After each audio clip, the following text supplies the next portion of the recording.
আজ উল্টো রথ। মাসির বাড়ি থেকে মন্দিরে ফিরবেন জগন্নাথ দেব, বলরাম ও সুভদ্রা। প্রভুর ফিরতি যাত্রার সমস্ত রকম আয়োজন শেষ করে ফেলেছেন দীঘা জগন্নাথ মন্দির ট্রাস্ট কমিটি ও পূর্ব মেদিনীপুর জেলা প্রশাসন। ভিড় জমতে শুরু করেছে শহরে। আঁটোসাঁটো নিরাপত্তা সৈকত নগরী জুড়ে।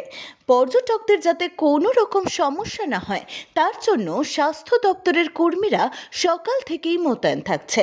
শনিবার দুপুরে মহাপ্রভুকে রাজভোগ দেওয়ার পর দুপুর 2টো নাগাদ মাসির বাড়ি থেকে রথের রশিতে টান পড়বে। প্রথা মেনেই সব নিয়ম মানা হবে। দীঘা মূল মন্দিরে পৌঁছানোর পর নিয়ম মেনে 3 দিন রথেই থাকবেন জগন্নাথ, বলরাম, সুভদ্রা। সেখানে পুজো পাঠ হবে।